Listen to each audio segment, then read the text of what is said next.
everyone, let's bake some no-knead bread. This is a super simple recipe and you can make your bread in just about 3 hours.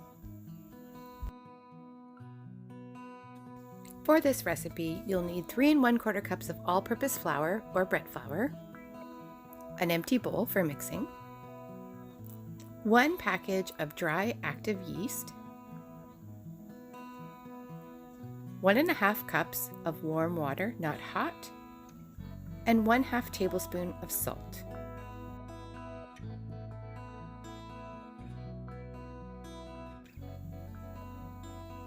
To start, we're going to pour in the warm water.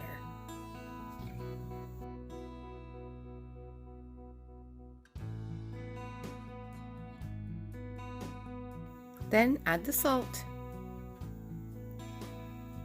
And then you're going to add in the entire packet of the dry active yeast.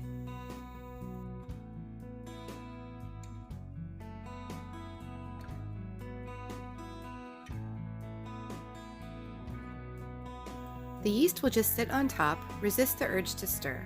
We're going to have to let this one sit for 2 whole minutes. Now you can give it a stir. Stir it well and make sure that all of the ingredients are blending in. Remember, we have the salt there in the bottom, and we want the yeast and the water and the salt to combine.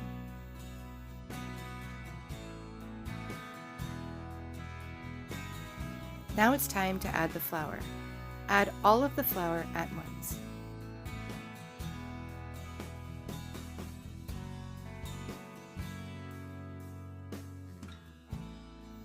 Stir to incorporate all the ingredients, making sure to get it off the sides of the bowl, but don't over stir it. You just want them to be combined.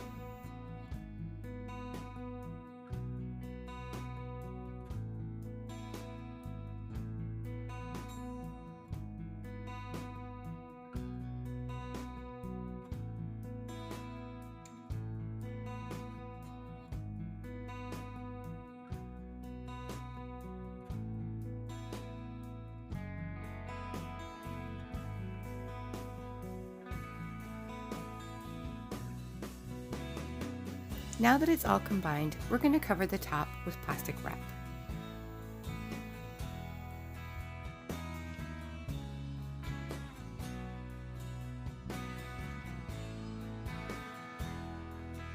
I found it very difficult to get the plastic wrap to stick to the stainless steel bowl, so a little trick that I used is I put an elastic around the edge just to keep that plastic taut.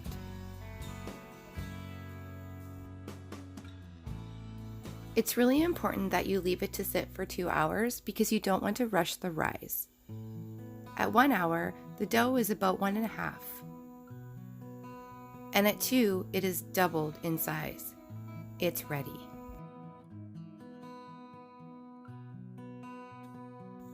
Time to remove the plastic wrap. I noticed that the dough immediately started to deflate, but that's okay.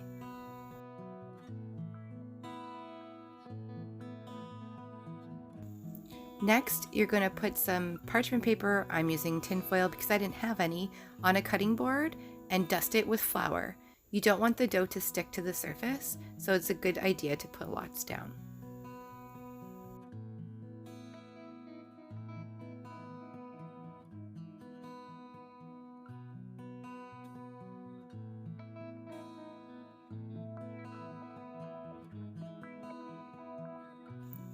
Use a spatula to remove the dough from the bowl and onto the floured surface. Now you want to fold it in half and then in half again. Dust the dough with lots of flour and make sure you have flour on your hand so it doesn't stick to you. You're going to want to pick up the dough and shape it into a ball.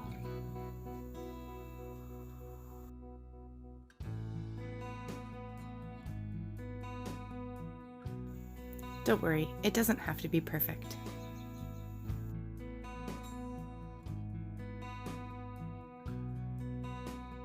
You're going to leave the dough uncovered to rise for another 40 minutes. You can use that time to get your oven ready. Pay no attention to how dirty mine is. You'll need 2 racks, one on the top and one down lower, because you're going to use 2 pans when you cook the bread. You'll have a flat one. I'm using an upside down baking sheet. On the top, that's where your bread will cook. And then on the bottom level, you're going to have a metal pan with hot water in it. Make sure you don't use glass as it can shatter when you add water. Preheat your oven with the baking sheet already inside at 450 degrees. Time's up. It looks round and puffy. Time to go in the oven. Now it's time to pour a cup of hot water into a baking pan. Again, don't use glass. You're going to want to slip that on the second shelf in your oven. Careful, it's hot, and that's going to provide humidity for the bread. As I mentioned, I don't have a breadstone, so I'm going to be using this upside down baking sheet, but I'm going to flour it because I have no parchment paper to make sure that it doesn't stick. Just before it goes in the oven, make sure to score it 3 times to allow for expansion.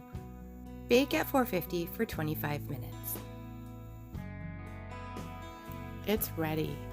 I pulled it out at 25 minutes because I noticed that the crust was starting to get dark, but it seems to have been baked perfectly. The outside is really crusty, and I can't wait to see what the inside is like.